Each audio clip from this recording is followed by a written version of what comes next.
We'll call the City Council meeting for the City of Sonoma to order, February the 7th, 2024.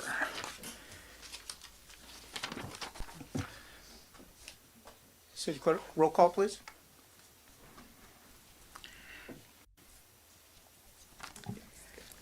Councilmember Ding, Present. Councilmember Lowe. Here. Vice Mayor Farrar-Rivas, Present. Councilmember Wellander, Here. Mayor Gurney. Here. Thank you. And when we put multiple things on one line, the mayor gets confused. So please join me, as you may, at the Pledge of Allegiance. I pledge allegiance to the flag of the United States of America and to the republic for which it stands, one nation, under God, indivisible, with liberty and justice for all. Thank you. Be seated. So there was no closed session, so there's nothing to report. And now I would like to request approval of the agenda with one modification. I would like to move the announcement of the alcalde to position number 7 right before the consent calendar. So moved. I second. Okay. Do we need a roll call on that? Larry? Councilmember Ding. Aye. Councilmember Lowe, Aye. Vice Mayor Farrar-Rivas, Aye. Councilmember Wellander, Yes. Mayor Gurney. Yes. Thank you. The motion carries unanimously. Thank you. And this is the time of when we have public comment, and I should announce to prevent disruptions from individuals making comments not pertaining to city business, the City of Sonoma has temporarily suspended public comment via Zoom for all its meetings. Individuals who wish to provide public comments can do so by attending the meeting in person at the council chambers where the meeting is taking place, or by submitting a written comment via email to publiccomment@sonomacity.org, or by using the public portal available on the city's website. And if you need further information, you can contact the city clerk, Rebecca Barr, who is seated right up here to the right of the dais. So, public comment. Anybody have something that is not on the agenda?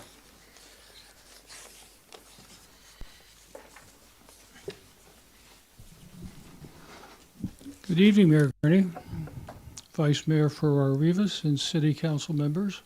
Can you hear me okay? Yeah. Yes. Yes. Thank you. I'm here representing Robert tonight, not the Sonoma League and not the sister cities, Robert. And I want to read my remarks tonight, which is a little unusual because I often get off track. And I want to stay focused on what I believe is a potentially serious setback for relations between the City Council and Sonoma citizens, between City Hall and Sonoma citizens. There has been, over the years, an on-again, off-again gulf between the Council and City Hall and the Sonoma citizens. When former Mayor Lowe began her term as mayor, that gulf began to shrink and disappear because of her efforts to bridge that gulf, which was greatly appreciated. With what I have recently read and heard, that gulf may be in the process of returning. You ask to what I am referring. I'm referring to a public interest issue that has apparently been approved without the courtesy of public comment. Now I know you know what I'm referring to. I'm referring to the approval or seeming approval of an extensive use of the Sonoma Plaza, specifically the front of the City Hall, by the Transcendence Group, a group that I really appreciate. This apparent approval is a major commitment by the city to a number of days' use of the most important part of our historic plaza during the season in which it is most used. Summer tourist photos of a stage in front of City Hall, I don't think they would like. When I first read of this possibility or probability, I thought, what? This is a lame idea. I sincerely believe that this scenario will contribute to that often expressed feeling that Sonoma is divided by two Sonomas, two groups, the haves and the have-nots. There was even a patronizing throwaway comment in the paper that those who do not purchase tickets, possibly referring to those who cannot afford tickets, would be able to sit on a blanket on the ground. Please. Also, isn't there a prohibition to consuming alcohol in the plaza after sundown? I know I'm making an assumption here, but that there would be alcohol, but this is probably a reasonable assumption. The city has traditionally been generous in allowing various groups to utilize the plaza for special events, but those events are short-lived, and one does not have to pay to walk on the grounds of our historic 8 acres for those events. This potential gift to the transitance group is a gift that we Sonoma citizens had no say in the decision about the most important of our local treasures. I, as a Sonoma citizen, loves this town and disappointed in the lack of sensitivity by the city in ignoring us. So I urge the council and the city staff, last paragraph, to reconsider their apparent decision, a unilateral decision, and not go forward with this relationship, or, at a minimum, hold a public hearing on that issue that is larger than just a permitting decision.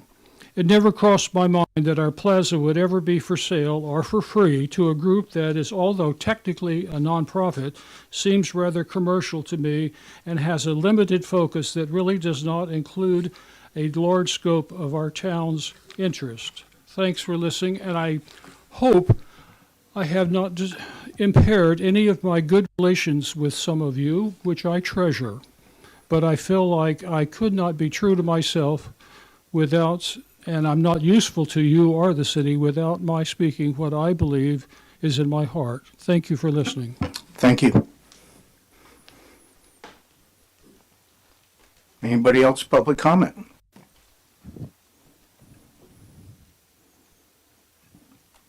I just need a minute to.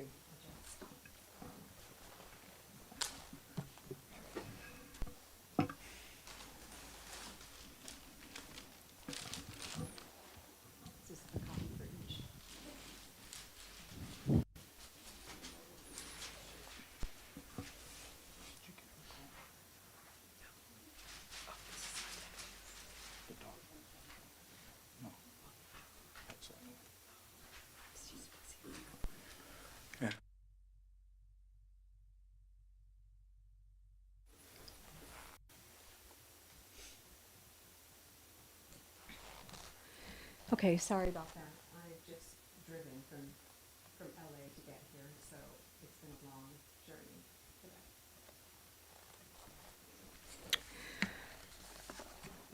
My name is Lisa Marie. I reside at 3985 Preamble Place, Boise, Idaho.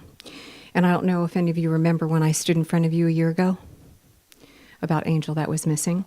And I really thank you for that. And I thank you guys for public comment, because it is really important for the public to be able to speak to you. I have to say to you that Angel is still missing. The sheriffs, I am asking for the sheriffs to reopen the case. What I've submitted to you is a letter from my attorney, because I never thought it was going to get this far, over a cat. I've been contacted already by the same news media that did the story about the cat that was missing at the bed and breakfast. I communicated with the DA office today for Sonoma and also the Attorney General's office. So what you have is a letter from my attorney, who is in Healdsburg. Pets Lifeline has continued to ignore proof that they owned Angel, allowing her to be adopted. The other form that you have is what I submitted to the sheriffs for Pets Lifeline. This is for one cat. It's an admission form. What I want you to know is I was here during Thanksgiving. It took 8 months for my attorney to wrap around everything. And what my attorney had to wrap around is Cheryl Carlucci, that owns the Vintage Airport. When I went business to business after I finished with you, I had made a number of posters, literally 300 of them, and I was stopped in my tracks by a number of people that have given me so much information about the dealings of Pets Lifeline. I believe that you as City Council, if I wasn't strong enough to you on the last time,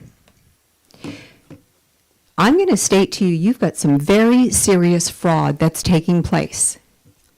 And even though Pets Lifeline is not in your business jurisdiction, you have many residents in your city that are being frauded. The safety of animals. The first attorney that I wanted to hire was just right down the street and told me that if it wasn't for his persistency of his cat, that he would not have his cat. Pets Lifeline took the cat all the time. When I went to Whole Foods, I was pulled by one of the assistant managers that told me that a number of the cards were placed in a baggie and they called them animal killers. Now the reality is, I'm going to be emailing you some very disturbing information that came from Cheryl Carlucci. I really feel that you as a board need to look at the safety of your animals in your own city and your residents. Thank you. All right, thank you.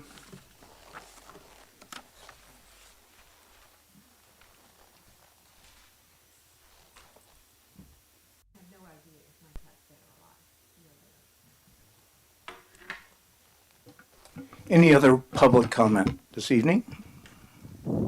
Seeing none, we will continue our meeting.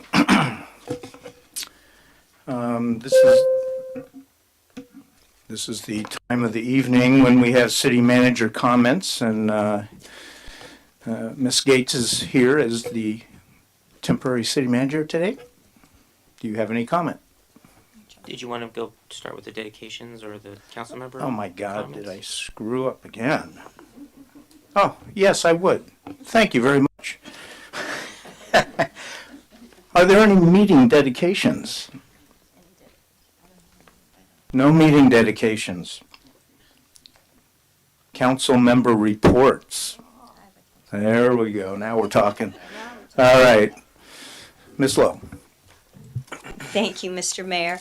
I serve on the Sonoma County Transportation Authority, and we did have a meeting this Monday. I'm also on the executive committee for that body, and a couple things to report.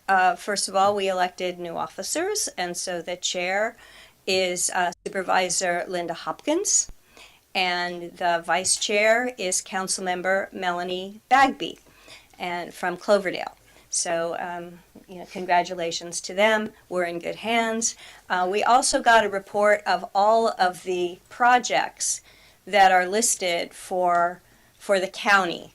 Some of them are funded, some of them are not funded, some of them you have seen, down off 121, that there's going to be some projects there. But one project was added, not in the city limits, but I want to bring to your attention the Donald Gap is what they're calling it.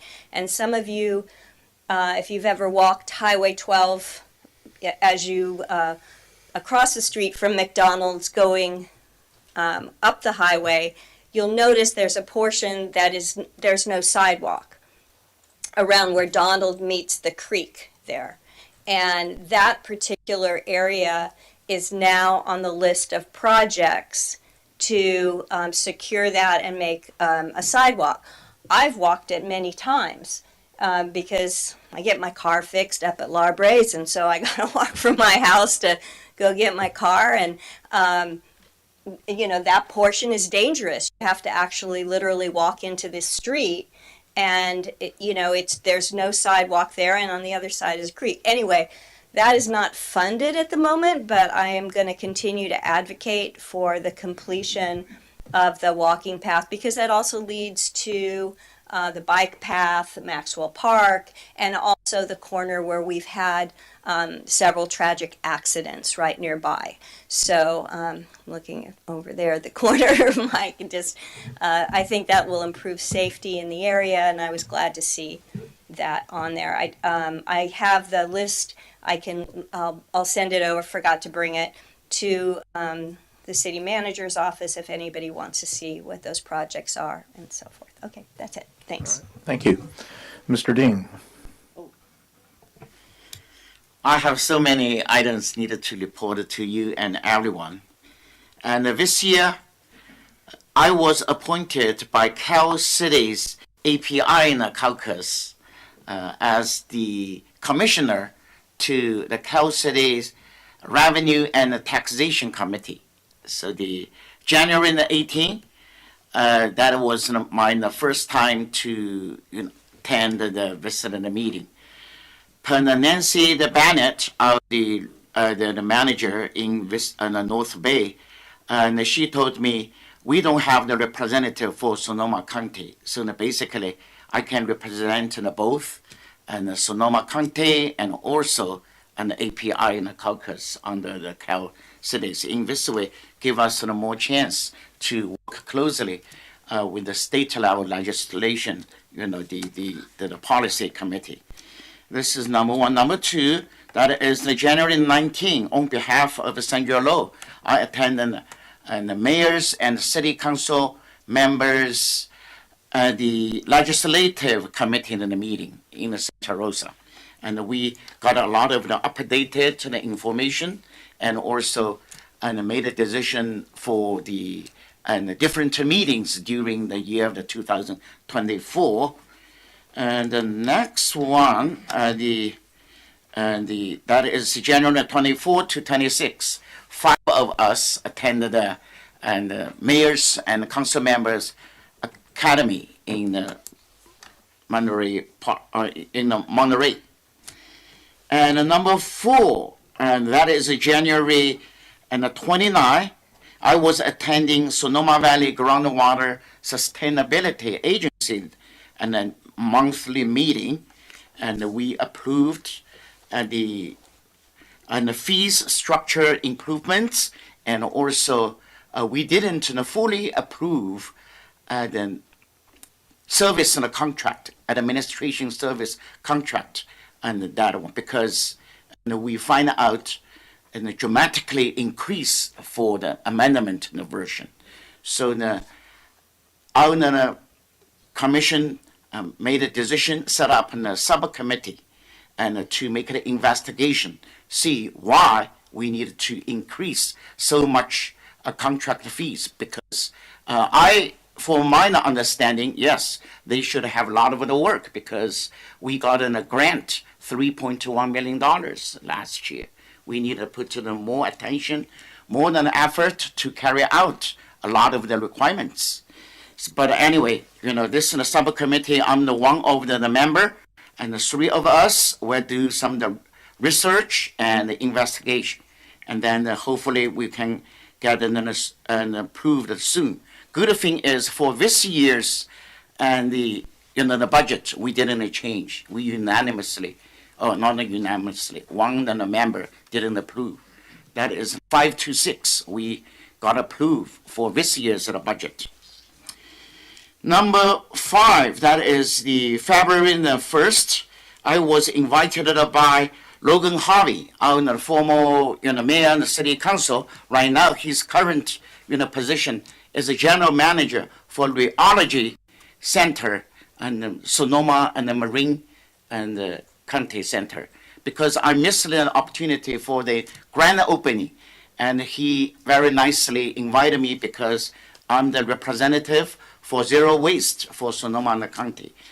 I paid a site visit. It was very impressive because this recycling center that they use in one of the most advanced technology. They use optical sorting. They use ballistic. That is the fly and the project. I look at it step by step. That's sort of wonderful. This project total is in $35 million. That is the most expensive and the most advanced technology so far in the Bay Area.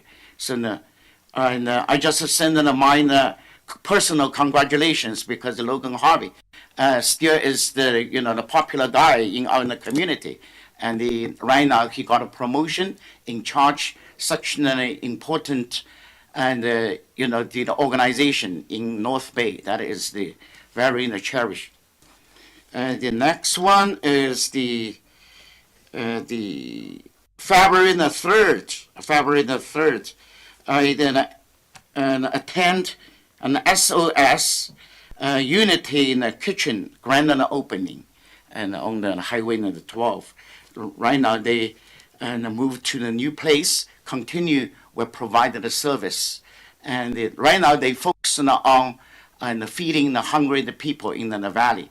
Averagely, and each day they provide 300 meals, and also we are grateful in the city support the SOS. Starting from the last year, we contribute $50,000. That is my report, Mayor. Thank you so much. All right, thank you. Yes, Ms. Farrar-Rivas. Yes, I have a couple of things to report on, and thank you, Councilmember Ding. Impressive couple of weeks, or several weeks. So I attended the Sonoma Clean Power Board meeting on February 1st, and at that meeting we elected a new chair and a vice chair. Our new chair is Linda Hopkins, who's, I know she's going to be a busy woman, Sonoma, County of Sonoma supervisor. And then our vice chair is Brian Barnacle, who's a council member in Petaluma. Two individuals, both that have an extraordinary amount of expertise in regards to all of the areas that Sonoma Clean Power is dealing with to get us good, clean power. The other thing I wanted to report about that meeting is just to make sure people are aware that if you if you're getting your power through Sonoma Clean Power, that you can sign up for grid savvy rewards, which means that you're looking at when you're using your electricity so that you're helping to support the grid, which allows by supporting the grid, it allows us to have clean power as throughout the day, and so that it doesn't have to be supplemented by any other power. But also the grid savvy program allows people, because you get money rewards, like it's not like they give you little pretty cards or anything. They actually give you money back, but you can dedicate that money to nonprofits. And so they are currently open for a list of nonprofits to be accepted, so that then people can designate their money to them. But those nonprofits have to be members, using Sonoma Clean Power and part of the Grid Savvy, sign up as part of the Grid Savvy program. And we have till February 13th for nonprofits to get their name to be included. So it's a way for nonprofits to get money. They're really building that up. They gave a small amount, $5,000 last year to nonprofits, but they're anticipating this program is gonna grow like 4 or 5, fold. And then the more nonprofits there are that people like to see, the more money that we can go to support our nonprofits here in the counties, Sonoma and Mendocino. And then also, yes, I also attended the mayor and city council members meeting in Monterey on the 24th and the 26th. Thank you. All right, thank you. Mr. Wellander? This will be hard to compete with. I did attend a county affair up in Santa Rosa last Saturday, and it was put on by the Farm Bureau. And the takeaway from that event of about 1,000 people just reminded me that we have a very rich agricultural history in Sonoma County, and that we are so blessed to have such great produce and other being provided for. So it was great to see that in spite of some setbacks, as with the avian flu, that hopefully we'll get through that, and they'll continue to remain strong. Thank you. All right, thank you. And the only thing I have to report is I also dropped in at the open house for the SOS Unity Kitchen, and it's quite the facility. It's a very nice, large kitchen, and look forward to the work that they will be able to do with the new space. And also the conference in Monterey was actually very good, and a lot of good information was shared, and we're in dialogue with the city manager, I'm sure all of us respectively, on different elements. So with that, we will move to city manager comments. And I'm sure David wishes he could give these comments, but I will give them in his stead. Community Development Director Jennifer Gates. So as we all know, Sunday we had a rainstorm and winds. And so Public Works is continuing to finish up their cleanup of our limbs and other storm debris that we had at our city parks, at the plaza, and other facilities. PG&E did respond to some hazardous trees and damage to overhead utilities on East Napa Street, which I think is just finished up. And there was no overbank flows on the Nathanson, Friar, or Sonoma Creeks, and no major flooding was observed on our major roadways.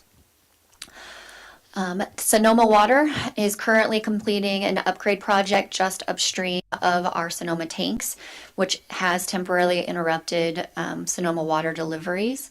Prior to the project, they started to fill up all the storage tanks, and so there is no anticipated change to deliveries to any of our customers, but we just wanted to make everyone aware of that. Also wanted to let people know that in the plaza they're going to see some changes. So the trash cans have been delivered. So using the Proposition 68 grant funds, we're going to be installing the trash, recycle, and organic waste receptacles in the plaza. So there'll be 23 sets that will be installed throughout. So the preparation work started yesterday at the rear of City Hall, which is being used as the staging area. So if you're looking back there, you'll see that. And then weather permitting, all of the installation will be completed by February 22nd. Two more. So the next one is, just so everyone knows, we are calling it the Heritage Rose Alliance. So volunteer members from the Sonoma Valley of the Moon Garden Club are going to be working with the City Public Works Department to assist in the maintenance and care of our roses that we have throughout the plaza. And this partnership is our initial step for more collaborations, such as the Heritage Rose Brigade with the Garden Club and the other partnerships that we've been doing for cleanup of the cemetery as well. Last but not least, you see around you our new rotating art for City Hall.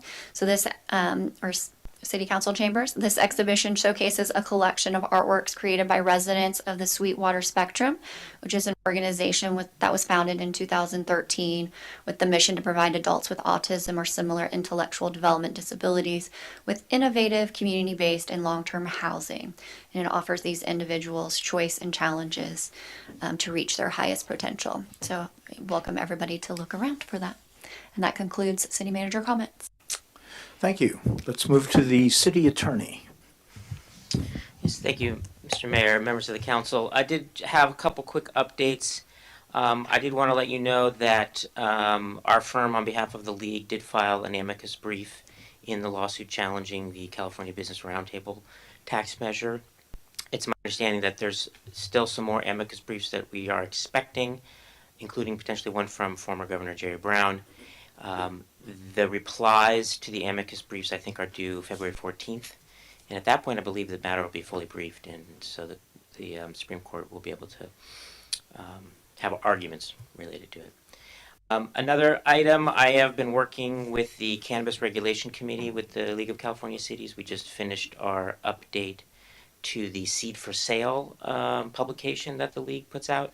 So we're hoping within the next few months we'll get those finalized and we'll have an updated version of Seed to Sale for everyone.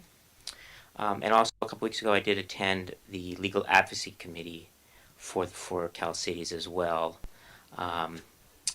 where we voted on a bunch of different amicus briefs to support or not support. And that concludes my report. All right. Thank you. So there are no presentations this evening, and we will now come to agenda item 9.1 that we were going to move ahead of the consent calendar. And this particular agenda item is titled Selection of the 2024 City of Sonoma Alcalde. And the history of the alcalde is one that goes back a number of years. In fact, I have a list of the alcaldes that go back to 1976. And this is an honorary appointment.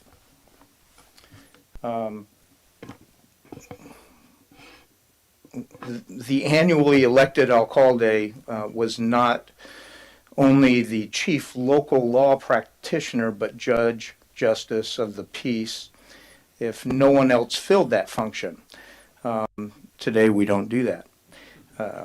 And so, but the alcalde, the criteria that we look at when we make this selection is they need to be someone that's involved heavily in the community, involved in a broad spectrum of voluntary community service, served in leadership roles in at least one nonprofit organization, spearheaded at least one community-serving project without compensation, and be well known for consistent behind-the-scenes good deeds.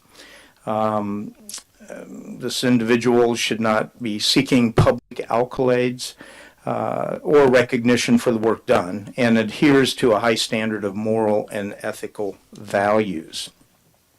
And other criteria involves the residence of being in the city of Sonoma or the Sonoma Valley.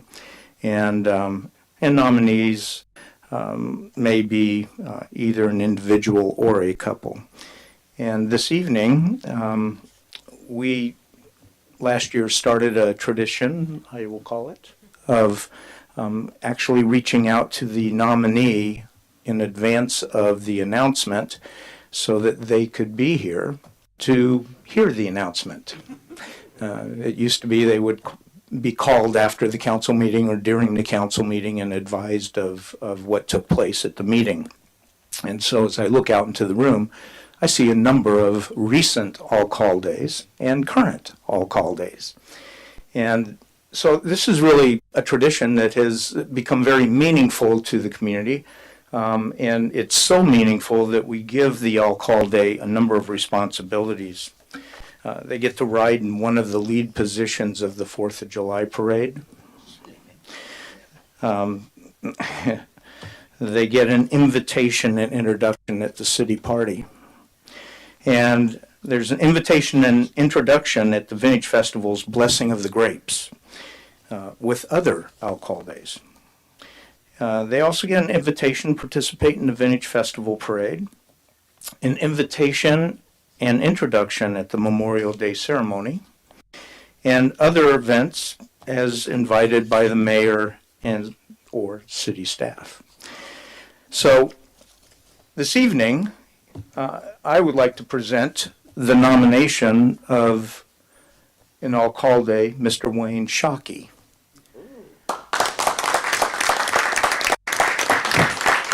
Now, I believe that's just a nomination, so don't get excited. Do we have to ratify that nomination? All right. Wayne, do you want to step out of the room for a moment? Wayne, sit down. So, you know, a little bit about Wayne.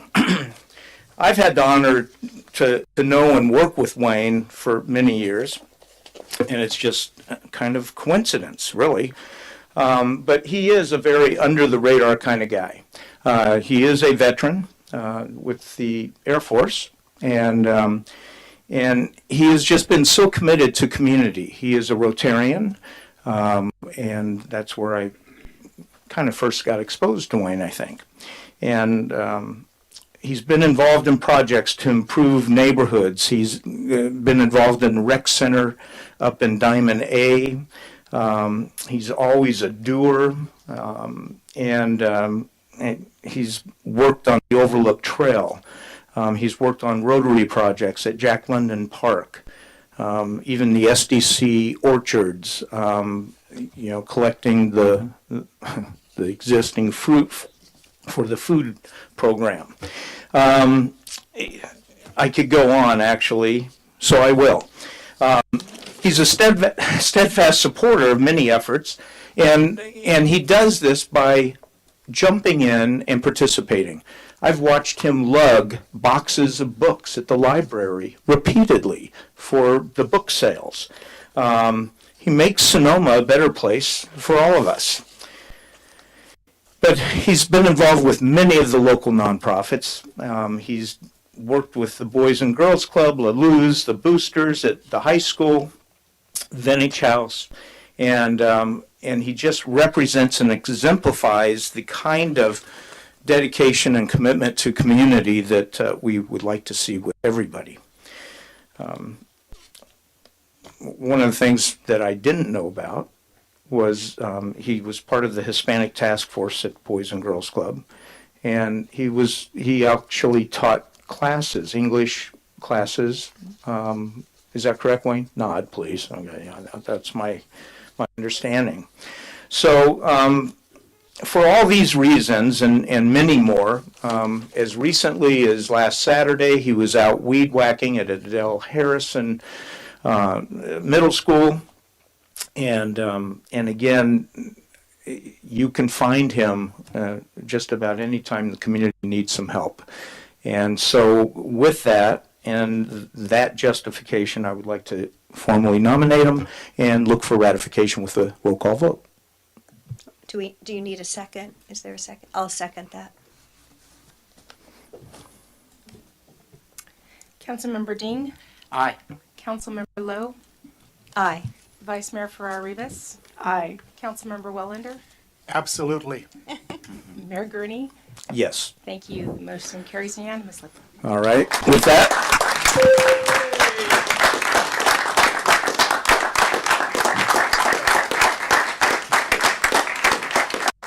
where I get to give him an official mayoral hug. And the meeting is yours. Take it away. I don't know if you want to say anything. Don't feel obligated, but come on, Wayne. Just a few Come on, words. Wayne. Just a few words. I think that I can thank you for this, but I'm not really sure. I don't know what my obligations will be, if any, but I hope that one of the obligations is you will require me to come to the fun of a city council meeting every week. This is so much fun down there. That's okay. All right. Thank you.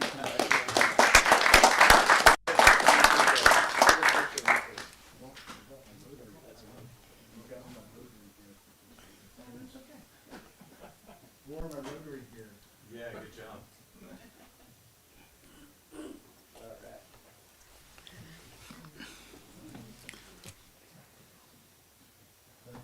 All right. So I think there's maybe a little celebration in store, so feel free to exit. You don't need to stay for the whole meeting. Thanks, Don. And, Thanks, this has been fun. all right. Oh, Wayne, by the way, we are going to have a formal event for you. And Yeah, reception. The city clerk or the office will handle coordinating that with you. Thank you. All right.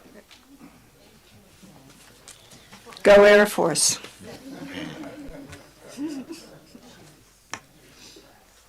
All right. Let's move on to the consent calendar. And all items listed on the consent calendar are considered to be routine and will be acted upon in a single motion. There will be no separate discussion of these items unless members of the council or staff request specific items be removed for separate action. Yes. I do Yes. not have anything that I would like to pull, but I have a question regarding the commissions, which is item number, why am I losing which one is it? Technology. What? 7.7. Oh, the lucky 7.7. All right. So what I just would like to have our city clerk talk about, because this item is about kind of the new kind of criteria and formation around our committees and commissions and how people are elected. So I would just appreciate if we could also have some words about kind of what the next steps are, particularly because some of our commissions are going to go from 5 to 7 members, and what's the process for that happening. Thank you. So staff will first, if the council adopts the ordinance this evening, the ordinance and the policy will both become effective 30 days from now, which is on March 7th. So immediately if that happens, we will be contacting all commissioners and making sure that they're informed of the approved changes. For those that will be directly affected by the changes, such as the alternates, the arborists, the youth members, we'll be reaching out to them individually and asking, communicating the changes, asking if they have any questions that we can answer for them, and then encouraging them to apply for those upcoming opportunities on the commissions that are going to be changing to 7 members.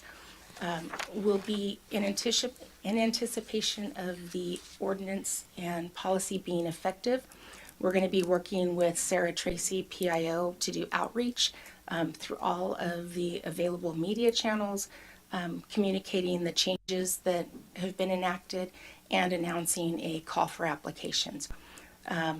That will be done immediately. We're not going to wait to do that. And the intent of doing that is that we will have a runway to communicate the changes and receive applications. And at this time, we plan on bringing those back to the council on March 20th, which is the next council meeting after the policy and ordinance become effective.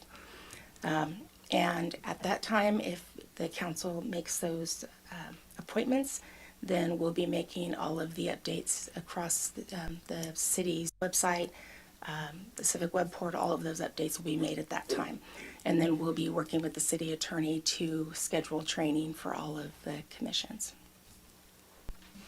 And we can, just to affirm that we can, at this point, we don't have to wait till March 7th. We can start looking for people that we may want to apply Correct. for that. Yep. And then we're going to put out positions. that call for Great. applications immediately. We're not going to wait.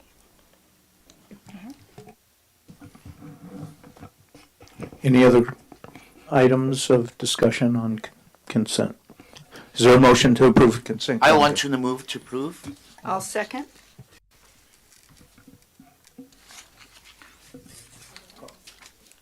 Public. Thank you. Thank you. Public comment. Seeing excessive public comment, call for the vote. Councilmember Dean, Aye. Councilmember Lowe, Aye. Vice Mayor Farrar-Rivas, Aye. Councilmember Wellander, Yes. Mayor Gurney. Yes. Thank you. The motion carries unanimously. All right, moving on to the regular calendar. There are no public hearings this evening, so the regular calendar. Item 9.1, selection. Oh, we just did that. Holy moly. 9.2. A resolution to do a lot of things. Accept the proposal by Ferguson Waterworks of Sacramento, California to implement the Advanced Meter Infrastructure Project, Capital Improvement Project W-10. Authorize the city manager to execute construction contract with Ferguson Waterworks in the amount of $3,613,981. And then also authorize a 5% project contingency in the amount of $180,000. And number 4, increase the advanced meter infrastructure total project budget from $3.6 million to $3.793981.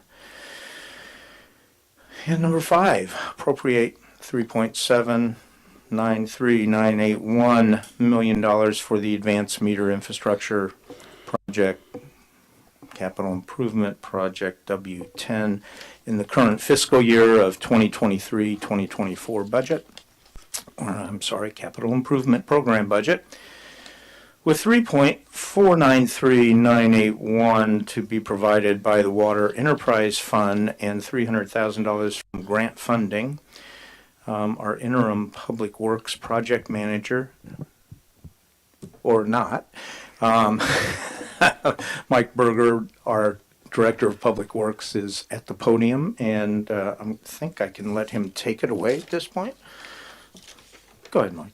Mayor Gurney, thank you for that introduction. And good evening, Mayor Gurney and fellow council members. And thank you for hearing this item this evening. As the mayor described, what we're bringing before you tonight is a fairly big CAP project that's been planned for some time.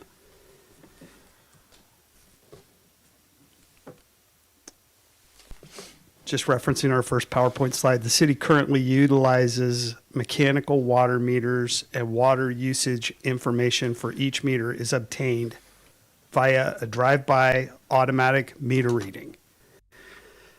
Replacing the city's existing water meters with AMI technology provides a cost-effective approach for enhancing customer service, improving water savings, and providing near real-time water usage data to customers. AMI technology incorporates hardware, software, and communication tools and customer displays into a comprehensive system that measures, collects, and analyzes water usage data. On February 25th, the City Council approved the 2018 Water Master Plan update and directed staff to include the recommended projects in the capital improvement program. One of the recommended projects was to replace the city's mechanical water meters with advanced metering infrastructure, or AMI technology. The AMI project is included in the adopted 5-year 23-28 capital improvement program, and approval of the recommended actions above will allow the city to implement this recommended project by the end of calendar year 2024. Funding for the AMI project has also been included in the 2023 water rate study adopted by council on August 2nd, 2023. The 2018 Water Master Plan update completed a detailed technical analysis of the city's water system, including supply reliability, well resilience, public safety, and a cost-effective plan for renewal and replacement of vital infrastructure. Completed capital improvement projects, or CIPs, were incorporated into the analysis, and a future CIP schedule was developed that addressed capacity and system deficiencies for existing and future conditions. The water meter system upgrade project utilizing AMI technology was programmed into the CIP schedule.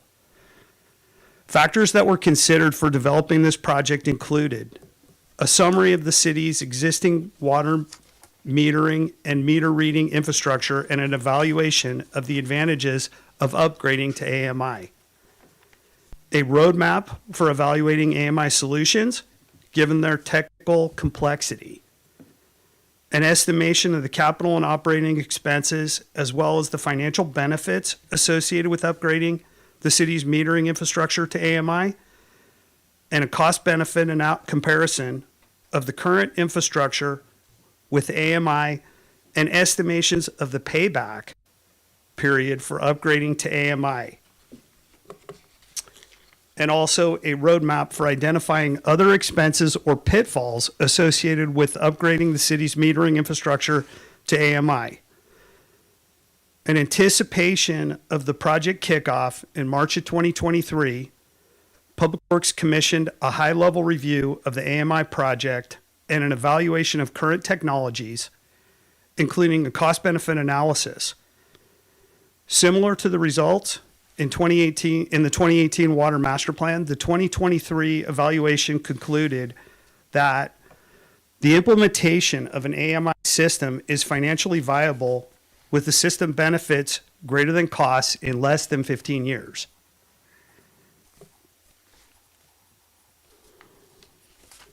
Implementing AMI technology over traditional mechanical meters offers significant benefits, including an enhanced customer service, improved customer billing, improved water system operation and energy efficiency, reduced non-revenue water and apparent losses, compliance with water loss and water conservation regulatory mandates, including SB 555, which is improved water loss, improves the city's water audit score. SB X 7-7, near real-time data, helps customers track and reduce water use to conserve water. SB 606, water conservation, helps the city meet urban use objectives. And the US EPA and State Board lead and copper service line rule, the AMI project includes water service material line survey. AMI benefits both customers and the utility. Customers can easily access their consumption data, helping them address queries about their usage. This accessibility can significantly reduce customer service calls and enable proactive notifications about small property leaks and, more important, line ruptures in the line at your house. Additionally, AMI enhances customer education on water use and conservation by providing detailed data previously unavailable to our customers. And it's kind of a coincidence, but similar to what Vice Mayor Farrar-Rivas was discussing tonight regarding the interactive portals with Sonoma Clean Power, this is the type of system that we're talking about integrating into our water system. And just like you said, provides benefits, provides efficiency, provides less waste, and it allows people to proactively take charge of their systems and monitor all of their input, power, and water. Another significant benefit the city will receive, which I previously mentioned from the AMI project, is to complete the lead copper survey for the waterline material on the customer side of the water meter. This survey is required to be completed in the calendar year 24 and has been incorporated into the scope of the AMI project. Because the AMI contractor will already be at the meter location in the city, having them determine the material type of the customer's water line will result in the most efficient and cost-effective way to complete this survey. This is a big project. It is an important project. This project has been planned for quite some time in the city, and it has a significant budget. Tonight, here, in addition to myself, to present this item are Chris Pegg, the operations manager, the person at Public Works that has the most knowledge of our water system, and also Adam Aravallo with Ferguson Waterworks, the contractor that we've selected. We want to have a real group of people here tonight to answer any questions that council may have. In addition to those two people, we also have our interim project manager who has helped greatly on this effort to bring this in front of you tonight. And Tom Vonnegut, he's the interim PM for Public Works. And I'm going to turn the microphone over to him for the rest of the presentation. And all four of us are available to answer any questions that you may have when Tom is concluded. Thank you. Thank you. Thank you. Good evening, Mayor Gurney and council members. I'm Tom Vonnegut. I'm the interim Public Works Manager. We did a little change up on you. Apologies for that. So I just have a few more slides to go through. Let me get orientated. Here we go. So let me tell you a little bit about the project approach, timeline, funding, and what our utility customers can expect, and then I'll wrap it up. So it's a large project, as Mike said, so it does require the expertise of an experienced contractor. And so to that end, we're asking you to award a contract tonight to Ferguson Waterworks. They were selected through a competitive proposal process, and that's detailed a little bit further in the staff report that I know you read. And so that's our recommendation to you. For its part, Ferguson will be the prime contractor, so they will supply the meters, these cellular endpoints, as we call it, the transmitters. They will do some software integrations to work with our current water management software. And the really cool thing is they'll also provide a new online customer portal that when we go live, our utility customers can access their account and get a lot more information at their fingertips and near real-time water data. The whole point of the exercise is to help our customers be smarter with their water and hopefully reduce water, and that'll reduce their costs too. Ferguson is teaming up with Concord Utility Services. So Concord's expertise is in the so-called mass deployment of water meters. They are the installer. They are highly experienced. They've installed over 3 million meters on projects like ours, and so we're very confident we have a great team that we're recommending to you. So that's the team that will be doing the work. This is the table you've seen in the report. I won't belabor it, but the estimated project cost is just under $3.8 million. And what's noteworthy, we're asking why the resolution includes an increase of about $194,000 is because the current adopted capital improvement program contemplated a budget of $3.6 million for the project, and with our contingency and our negotiated cost, we're just under $3.8 million. I will note, however, as we detailed in the report, and as Mike mentioned, the very recent 2023 water rate study. In that process, there was a placeholder estimate of almost $4 million to implement AMI. In other words, the current water rate structure already has the cost of this project baked into it. So the water rates aren't going to change at all. There is funding in the Water Enterprise Fund, and we will not be using general funds for this project. We also are getting about $300,000 in grant funding. And to that end, we have an agreement with Sonoma County Water Agency that Council approved in 2022. And we'll get a little over $300,000, as I mentioned. That funding is actually coming from the 2014 Water Bond Act, which is known as Prop 1. And I want to say that we're very appreciative to Sonoma Water to get our city project in what is actually a larger suite of Northern Bay Area projects in this cycle of Prop 1 funding. We continue to work with them. They're very supportive, and it's my goal. They mentioned we might actually eke out a little bit higher grant contribution, so if we can get it, I will grab it for the city. I guarantee you that. As for the project, there will be 3 main phases. The first is what we call a pre-installation audit. So Concord will go out and inspect every water meter box that's out there for its condition. They'll look at the lid sizes, they'll look at the meter sizes, the meter lengths. There are all sorts of combinations of those things out there, and they will get a very accurate inventory that will help for ordering materials. And inclusion of this audit will greatly reduce our cost exposure for unknown conditions later in the project. So that's why we're able to recommend a lower contingency on the project. Even though $180,000 sounds like a large number, I would normally ask for double on a project this size. But I do feel this audit will help reduce our risk and liability for unexpected costs. The main part of the project obviously is to replace the water meters. There are about 4,500 out in our system. They all get replaced. And so the audit will happen during March, and we expect by late April we'll be starting to replace meters. We will let people know in advance. I will talk about our outreach in a moment. And we hope to wrap up the meter installation process by the end of September, and then spend just a little bit more time getting the online portal ready, and hopefully it will go live by mid-November. And customers who have already created an online account won't have to do anything new. Their credentials will work, and they'll go into a really cool, slick new system where they can get much more information at their fingertips than they ever had before.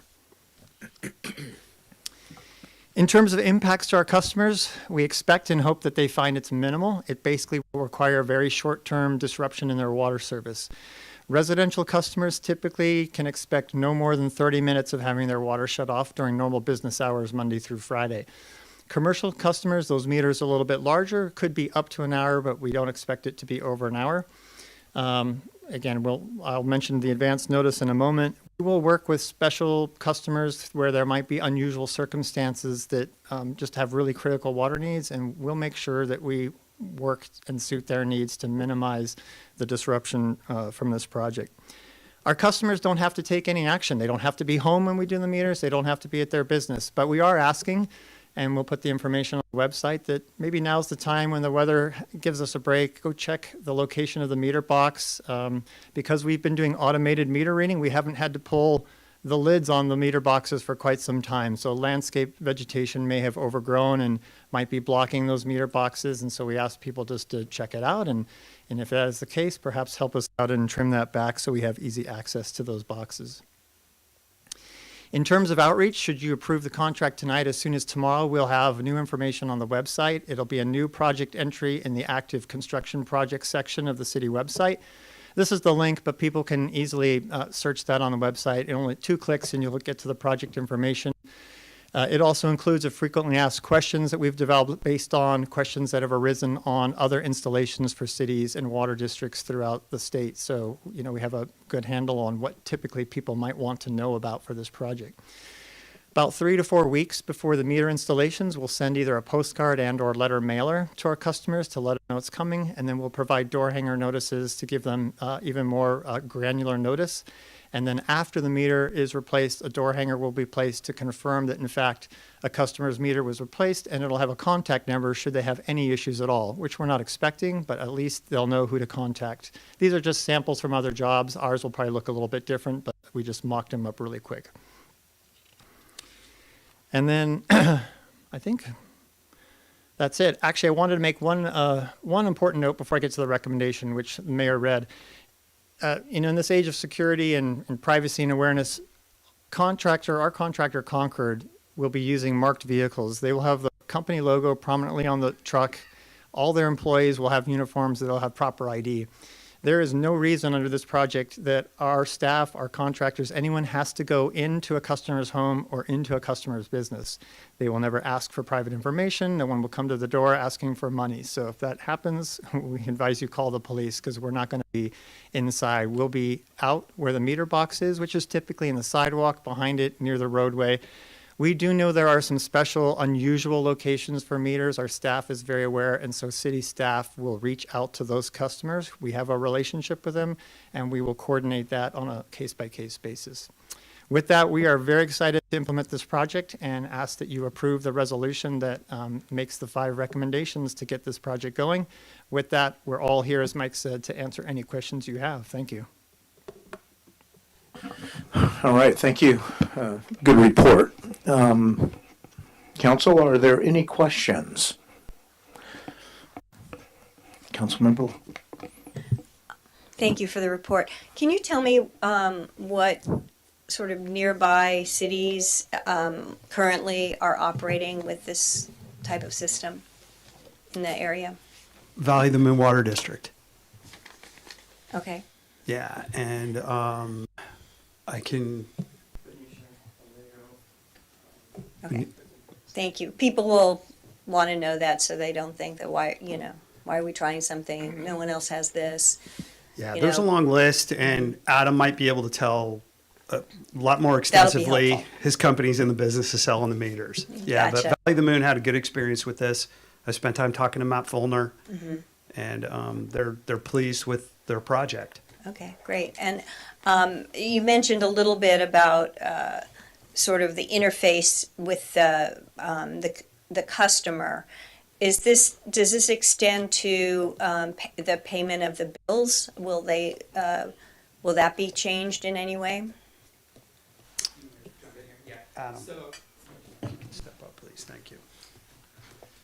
Hi, Adam Revelo with Ferguson. So to answer your question, so it will be a little bit, it'll be behind the login for the bill pay. So what we do is a single sign-on integration. So we can post a link on your bill pay portal that'll take them directly to that software. They automatically sign in. They'll be able to view it, but you'd still use your current bill pay. Well, we don't have, I mean, it really isn't an automized bill pay right now. That's what I'm asking. You know, you get a lot of people go down to City Hall and pay their bills. I mean, it's pretty old school for many people. I mean, I do bill pay through my bank, but is there a way like to do automatic payment or anything like that to update the sort of more modernize it? Yeah, through the customer portal that we proposed, there isn't a bill pay integration. You know, that wasn't kind of something we looked into. There is significant added cost to doing that as well. Since you guys already had an online bill pay portal, that wasn't something we looked into at the time. We have an online bill pay portal? Okay.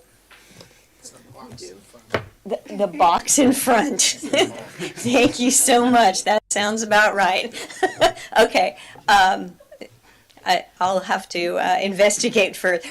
Also, will people be informed? I can imagine some people don't know where their water meter box is. I mean, how, if in terms of clearing vegetation.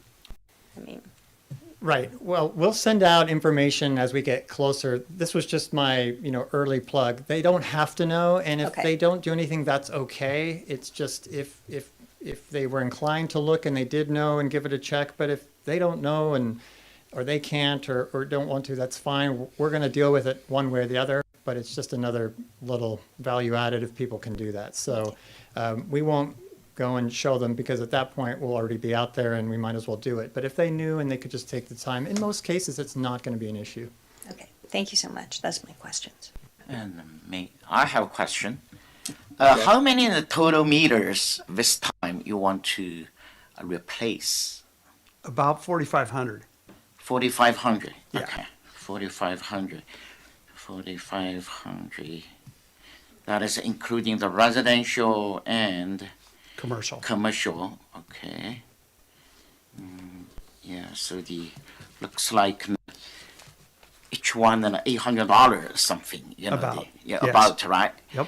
And I'm wondering, it's the meter itself, it's a cost, will be less expensive. So now I'm, interested in how you set up this kind of management system and the software and this for the future use. Could you please explain a little bit more? Sure. Thanks, Tom. Sure. If I understand your question, it's a recurrent concerning the software piece of the Yes, project? hardware, I already saw that. Gotcha. Just yeah. So one of the advantages of selecting Ferguson is we're already using currently a back-end software system that's being supplied by them. It's already connected with our billing system. It's part of our meter management. So all this does now is turn on a new module, so we don't have to recreate the wheel. We don't have to do extensive software modifications. It's activating a new module to be able to collect automated and remote metering data that goes into our current software system. The really new widget will be the online customer portal, which again is another module. So we're actually leveraging what we have instead of starting from scratch, I hope that answers your question. So it's a little bit of software integration, but we're already using this system because we have a relationship with Ferguson. All right. Yes. And my concern is, what kind of, the benefits for our clients in the future, because we spend the most of the part that is for the software. Do you have any in the plan, this kind of a program for next 10 years or 20 years? Do you have this kind of the time range? So this is a project that has a long shelf life, if you will. So by doing this now, and we have a lot of meters that are getting old, so we're putting new hardware in the ground, the software is stable, the meters, and we've taken great pains in our proposal process. Everything has a minimum 20-year warranty, so we have at least a minimum 2-decade service life on the equipment going in. And I think Mike mentioned we have a less than 15-year payback, so we start going into the black and generating benefits for the water utility, which will help hopefully moderate rates and do a lot of other things that he mentioned. So it is a very long-reaching program. In other words, by doing this today, we don't expect to have to go in for quite some time and deal with faulty, broken meters. Again, it'll be limited to if there's a new hookup or someone wants to upsize or something. That's the only reason a meter would have to get changed out. I appreciate it. Yeah, thank you. And that is my concern, because as time goes, a lot of the new technology come out, and also the software needed to upgrade. I don't want to see at that time, and our customer out in the city will pay the additional one. Understood. Because we purchase, that is in a long-term strategy, covered at least, you mentioned, 20 years. That's correct. All right. Thank you, Mr. Dean. Yes, Patricia? Yes, well, I am personally very excited about this. I've mentioned some of my water saving techniques before on council. I won't go into that again. But I wanted to ask whether or not, is it an online portal? Will there also be an app? I mean, like, I track everything on my apps now. It's like, can I be walking around my phone and look day to day to see my water usage? So right now for the customer portal that was proposed in this one, there is not an app on the App Store at the moment. It is mobile friendly, so it is set up. If you go to the website on your mobile browser, completely set up for mobile capability on there, on your mobile browser. The app development is something they are working on, but they wanted to just release it, kind of make sure everything, they're kind of focused on making sure that the head-end software on the website, the web browser, is the best it can be before they do anything with the mobile app. So in the future, it's on the roadmap, but as of right now, it is just a mobile site or through your computer, your regular internet browser. Great, thank you. I mean, I do believe that, the more that we see what our behavior, the effects of our behavior, the better we're going to be in addressing these issues, so that we can all be sustainers versus drainers is a good way to talk about it. And I will mention as well, even though there isn't a mobile app, you will be able to get notifications. So set things like usage thresholds for daily, monthly, things like that. So if you're using more water than you think, you'll get a notification, and that can prompt you either, hey, I need to jump on the computer, open up my internet browser, whatever it is, to log into the portal. All right. Mr. Wellander, anything? I knew it. Great. First question, like Flock, our cameras, is there a annual service fee that we have or a subscription fee ongoing? Currently or for the future project? No, I'm talking about the one that's proposed that we sign off on tonight. Yes, so there is that software fee is a recurring software fee since it is a hosted software. That means there's nothing installed on any city computers, anything like that. So there is a hosting fee with that, as well as the endpoints do run off cellular data. So there is a small data fee associated with that. It's all lumped into one software and data fee. And the approximate magnitude of that? Tom, do you have that? We'll be looking, it's this one right here, right? So yeah, that's the subscription fee. So, and this is in the packet, it's way back in that 200-page packet, but it's about $50,000 a year for ongoing fees, and it's not, it is consistent with, we're already, again, as I mentioned, we have a software solution, so we have a fee for that. This is an adder to that.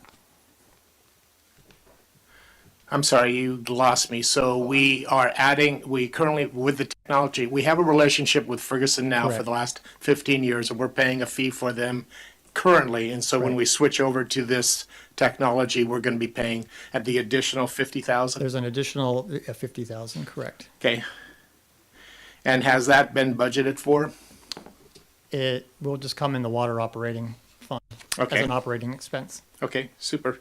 On the grant money, is that speculative or is that an absolute? It's an absolute because it's a reimbursement based on each meter we put in. Thank you.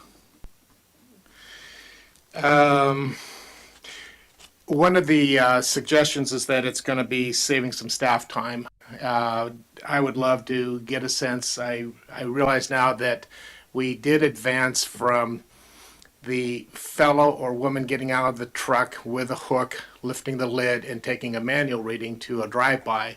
But give me an idea of what the savings or the gain we're going to have from a staffing standpoint. Chris? We'll see if Mr. Pegg can supplement, but there's a couple things. So we still have to drive around town once a month, even with the automated reader. That's a day or two to get the meter data. That goes away.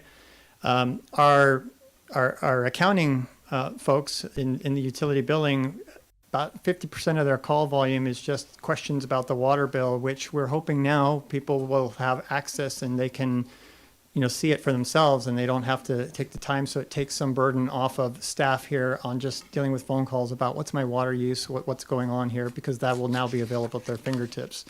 And then now we have completely new hardware in the entire system. And so any problems with the meters, we expect now there's much lower O&M costs to go out and just deal with meter replacements or what have you. Those are the three main. There might be more. Is that done as, say, I had a question about if there's a hiccup in our hardware out there in the field. Does Ferguson resolve it? Does Public Works resolve it? Or who's going to fix the hiccup? If it's associated with this job or just in general what our No, practice? This, all the new meters going in, and Right. even though they're new, sometimes there are problems. So I'm curious, is this Public Great. Works or is this Ferguson? So it depends because there is a warranty. So the hardware is warranted. Okay. And so those have manufacturer warranties on. So depending on, if it's a fault, but also Ferguson and Concord, they have to provide at least a 1-year warranty just on their workmanship to do the work. So we're covered in both of those, depending on what the nature of the fault may be. Great. Just kind of a sidebar, curious issue. Of those 4,500 meters that we are replacing, does that include, do we meter our plaza? Do we meter all of our parks? We do. Okay, great.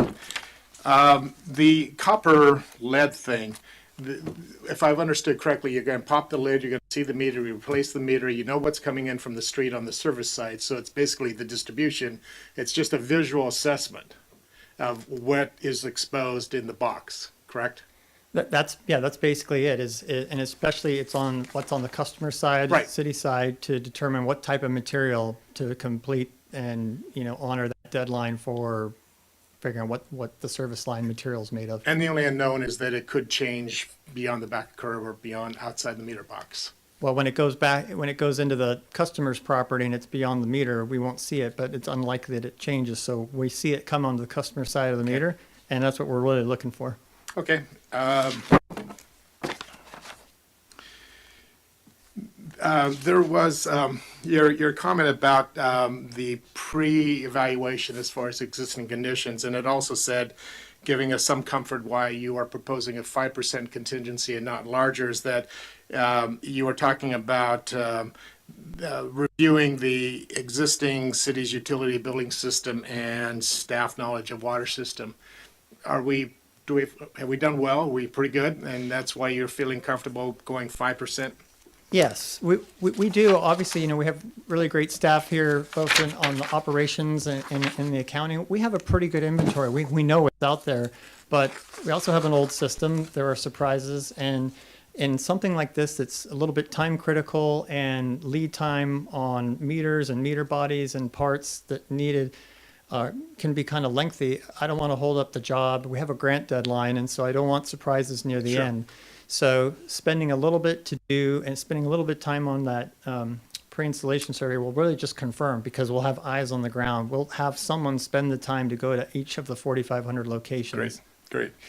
And I'm just, we're a small town and we tend to get excited about shopping local. And I know that Ferguson has an outlet in Sacramento. They're based in Virginia.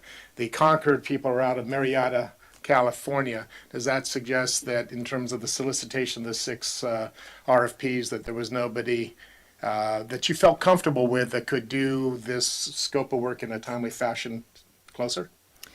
Well, we didn't go out and select people to share the RFP. We did it was a public advertisement. So we put it out there and advertised to the world, and we accepted proposals from anyone and anyone who's interested.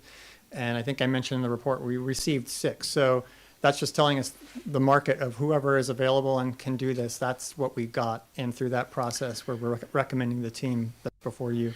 In the Ferguson executive summary, there was a statement that says, if the city wishes to utilize acoustic leak detection, the question is that part of the current contract for 3 point whatever, or is that an additional consideration, and have we made that decision? Yeah, you want to take that?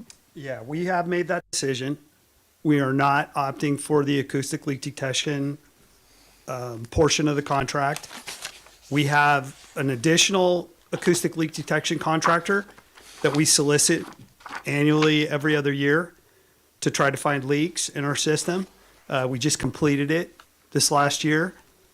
And we will, we have the option though, I believe, Adam, if we chose, that we could incorporate some of the acoustic leak detection features at a later date, if we chose. Okay. Yeah, Okay. but we examined that and we opted out of it because we didn't feel it was right for us at this time, in addition to the acoustic leak detection that we already do. but we do have the option to go back later and implement more. And I just want to clarify one thing too, Councilman Wellander, that there will be some physical operations done on the downstream side at the meter to determine what that type of material is and confirm whether it's copper, lead, plastic, or other. Okay. Yeah.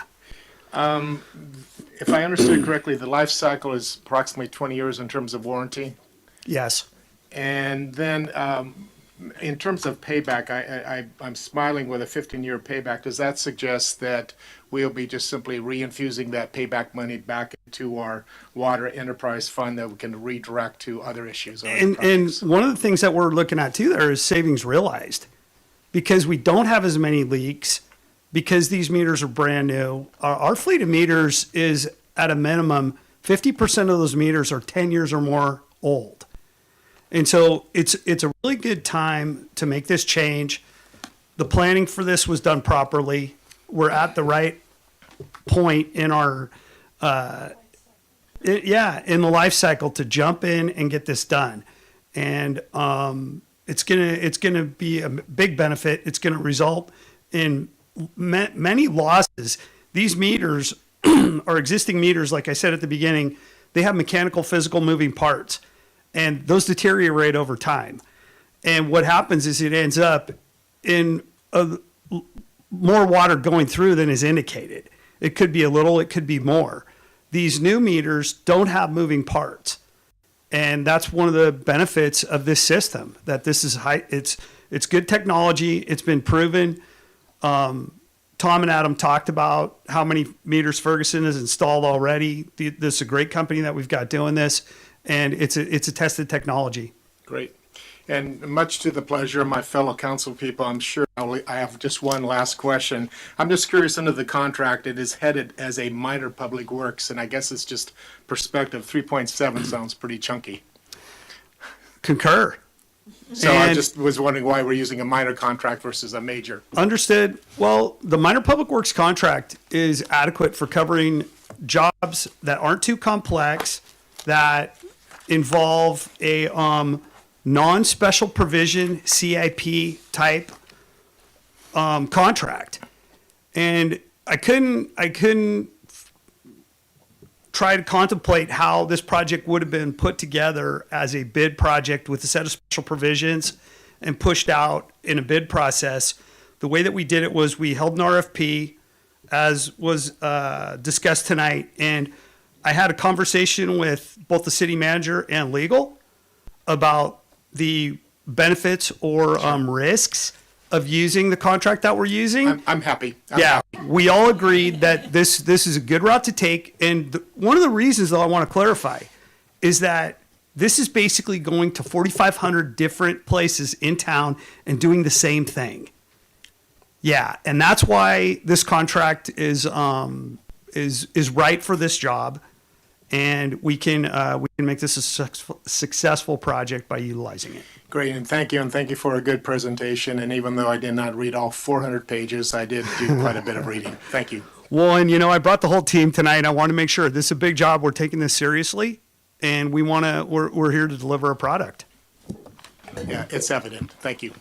All right. Thank you, Mr. Wellander. Just a couple of real quick ones. With regards to the line inspection, and you say you'll identify whatever the service line is to the residents, right? What is the implications? Let's just say hypothetically you find a lead pipe. Right now, what's being required by the state is for us to go out and determine what the material is. And so what we're going to do is we're going to put a spreadsheet together. We're going to have 4,500 different items, and we don't anticipate finding any lead out there. If we do find lead, obviously, we'll take, number one is to put in the spreadsheet, get our obligation taken care of. But number two will be go out and notify the customer and make sure that that's taken out of service. Okay. Is it possible to put that indication on the record for that service so that it's on the bill somehow?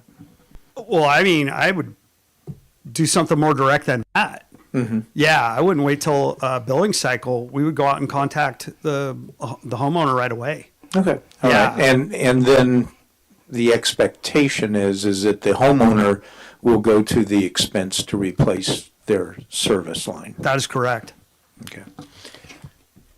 All right, thank you. And confirm, I think I understood that there will be no more driving around to read the meters. Is that correct? Yeah. I see heads nodding. Perfect, okay. The answer is yes. Okay. However, oh, here we go. Yes. Ferguson has gone in and they have done a complete canvassing of the city's system to take a look at the Wi-Fi signal that we're going to get, that the meters are going to receive, and they have anticipated that all the meters are going to be able to have a Wi-Fi signal. Now, these meters are high tech. They provide probably every 15 minutes, I believe, sending a signal of the water usage at the location. Okay, things happen. Cars park on top of them. Things like that happen where if we're not getting a signal on a meter for an extended period of time, we're going to go out and we're going to take a look and see what's going on. But the minute that the car pulls off the meter, all of a sudden, all the data that has been stored is then sent in a couple of different signals to the hub at the endpoint, and all the data is transferred. But we're still going to have to go around. There's still going to be a glitch or two here and there. But we're expecting this system to be way more maintenance-free than the current one that we have. All right. Thank you. And I guess if we're going to have to be driving around, that it would be nice not to be driving fossil fuel vehicles. I was just trying to head her off. Anyway, that's fine. Thank you very much. Thank you. All right. I want to say thank you. You did a great job with your team. Yeah, appreciate it. This is a very big project. Okay. It's time for the public comment. Any public comment on this thrilling piece of city business? Seeing none. All right. Moving ahead. Back to the council. Is there a motion to be made? I'm happy to take the motion and take the motion to move the project as exactly at the beginning, we mentioned, because we don't need to repeat it again. Actually, technically. Move the resolution as Yes. recommended. Move the resolution. I will second the resolution as recommended. All right. We have a motion and a second. And City Clerk, please. Councilmember Dean. Aye. Councilmember Lowe. Aye. Vice Mayor Farrar-Rivas. Aye. Councilmember Wellander. Gratefully, yes. Mayor Gurney. Yes. Thank you. The motion carries unanimously. Thank you. And I believe we will now move to agenda item 9.3, resolution updating the 1991 environmental review procedures and finding the proposed modifications are exempt from the California Environmental Quality Act, known as CEQA. And I'm going to stop reading now and let Ms. Turney take it over. Thank you. Well, it's nice to take a step back. Often when I'm here presenting, you get a mouthful of reading CEQA jargon, and we're here tonight to take a little bit of a step back and talk about what CEQA is and what our procedures are. So just starting really high level, I think everyone knows this, but the California Environmental Quality Act is a California state statute that was enacted in 1970, and over time it has evolved into a very complicated piece of law that we as a city are required to comply with in a lot of different ways. And so often projects come before Planning Commission and Council. And what we're discussing this evening is the city's environmental review procedures, which is an adopted environmental review guideline that tells the city how we're supposed to go through this required process. And as the title mentioned, this was last updated in 1999. A lot has changed in CEQA since that time. So the overall arching goal is to update our environmental review procedures to, first of all, reflect current state law, which we are enacting on a day-to-day basis, but it's just not really reflected in our written policy, and to increase clarity and consistency for our staff, for decision makers, and for the public, and to have a really crystal clear piece of guiding documentation about how the city implements CEQA. One of the primary changes is that we've had an environmental review committee on the books that has not existed in a very, very long time. And it is updating to reflect what we do on a day-to-day basis, which is as planners and city staff, we talk about all of our projects and determine whether or not CEQA applies or doesn't apply, and what is the correct level of environmental review. Under CEQA, any project that comes before the city, and project is a very specific term under CEQA, that the city does, so it could be the city allocating funding or undertaking public works projects, or the city approving discretionary entitlements through the planning process. All of those have to go through CEQA, which is a process, and you kind of go through the different levels and figure out what is the right level of documentation. And so having that be a committee decision is not in our best practice, and it's not what we do now. So it'll be giving the authority to the community development director, and really relying on our most qualified staff person to look at the scientific studies, technical data, and making that determination. And also updating the procedures to really reflect what has happened over the years. We're a really small city, we're a small planning department, and so we are increasingly relying on technical professionals and consultants. And that just isn't something that happened previously. So it's being clear that the responsibility for those fees is the responsibility of the applicant, and clarifying communication procedures. All of the city's environmental review is supposed to be a third-party independent review. And so clarifying that there should be no communication between applicants and our consultants, and to just adhere to the intention of that third-party requirement. And so the goal this evening is to update those policies and procedures and just have a clean document that's going to help everybody in the future. All right, thank you. Any questions for staff?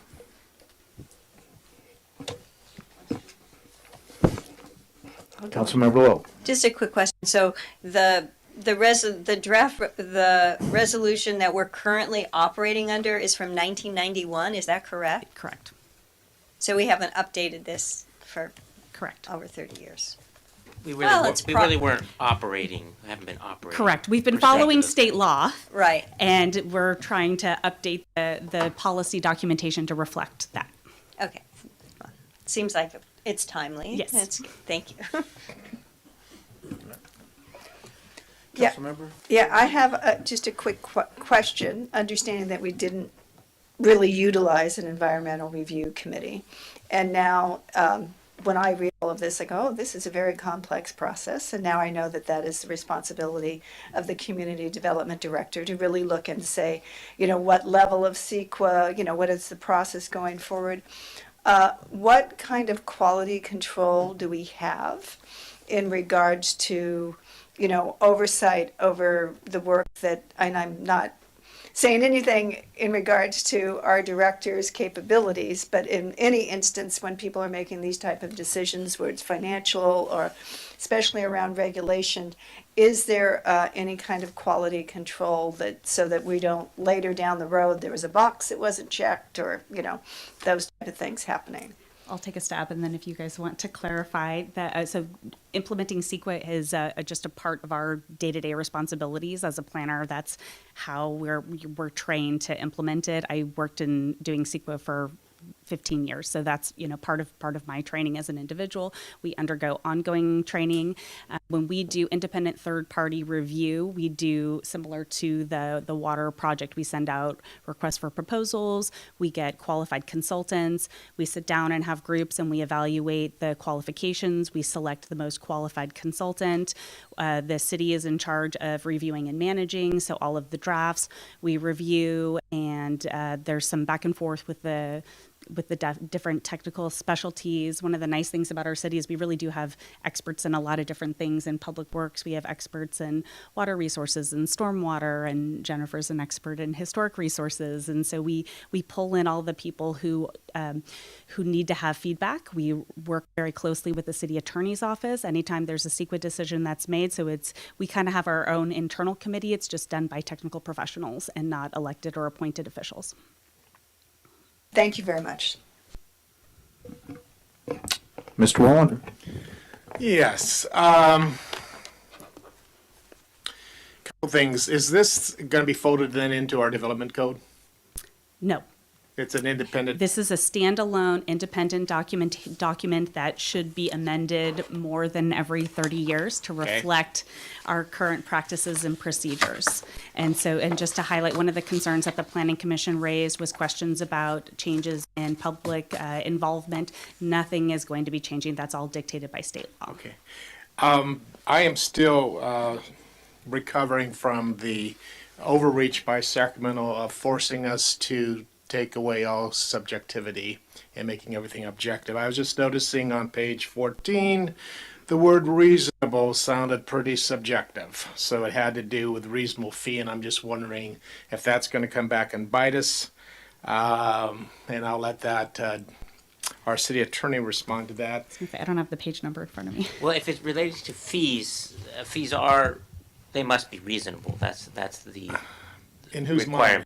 In whose mind? Well, reasonable is a term of art, in the law, so that we can justify that the cost is Fine.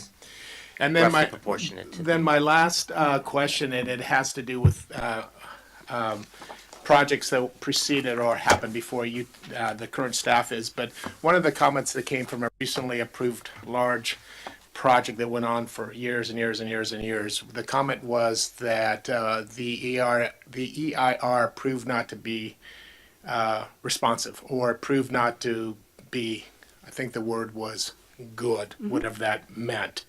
So when you say that, as my fellow councilwoman was questioning as far as quality control, is the onus on staff as the EIR is written to be reviewing it and raising red flags and saying, hey, now you've missed this, etc.? Yep. Okay. Yeah, absolutely. And I'll just comment, I think there's been a big shift in the city and in CEQA in general. There was historically a tendency to try to downplay impacts and to try to mitigate impacts to a less than significant level and kind of tell the public, no, it's going to be fine, it's going to be fine. We're really trying to change that and be much more transparent and lean towards the side of, hey, this actually could be an issue, and being more conservative with our analysis. And my last question would be directed to our attorney. Do communities experience a lot of lawsuits associated with EIRs and CEQA? It depends on how you define a lot. Reasonably a lot. CEQA is a ripe area for litigation. It is one of the most often used tools to challenge or at least slow down project approvals. Thank you. All right, Mr. Ding. Yeah, it's good timing for us to update. So the questions next is we'd like to do more education. Let the applicants, developer, and even local residents got some of the idea.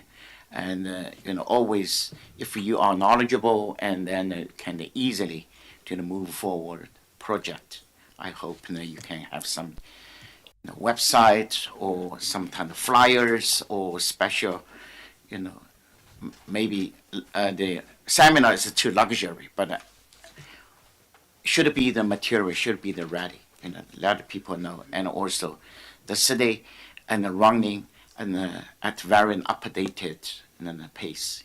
I think just adopting this now is a huge step in the right direction, whereas before it was a document that was kind of hidden on a shelf that we didn't use. And so updating it and having it public and putting it on our website is really going to help a lot of people, hopefully. Thank you. And we do plan on doing a training on CEQA for Planning Commission that would be recorded and available for others to watch. That's wonderful. Thank you. That is what I want to see. All right, hearing no further questions, anybody from the public like to speak on this issue? Robert Demler again. Happy I stayed this long. I've always been a little sad for the developers who come before the council, and an EIR company, a consultant, whatever, has been selected by the city, and supposedly the the staff picks the best ones that they can, and then the council picks it apart. And then the developer has to go back, and I understand the developer is the one paying the bill for all of this, and I don't really think that's fair. This is just an observation, has nothing to do with the resolution, which is good. 1991 needs to be a cleanup. Thank you. Thank you.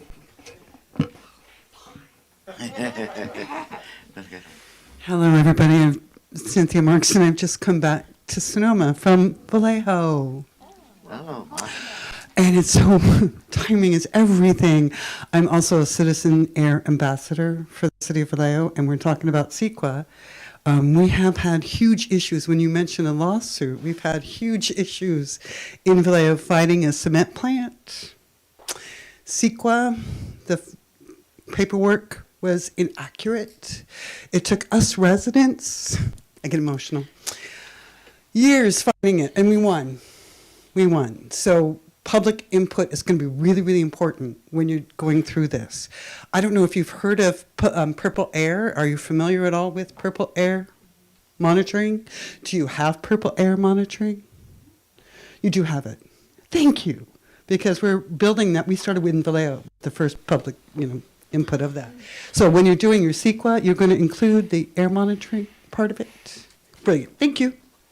And yeah, citizens, we take on CEQA.